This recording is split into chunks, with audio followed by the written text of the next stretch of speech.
আমের মৌসুমে রাজশাহীতে সকালের নাস্তা নিয়েছি গরুর খাঁটি দুধ।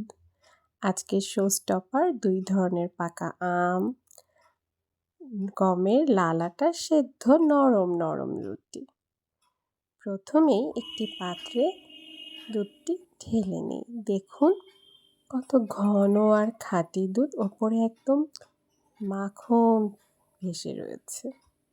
এরপরে দিয়ে দিলাম ফজলি আম, তারপরে রয়েছে আম্রপলি আম। আম্রপলি আমের রঙটা একটু বেশি গাঢ়। সুন্দর করে আমগুলো দুধের সাথে মেখে নিয়ে রুটি দিয়ে মজা করে খেয়ে নেবার পালা। ব্যাস, এই তো আমাদের ঐতিহ্য রাজশাহীর সকালের নাস্তা।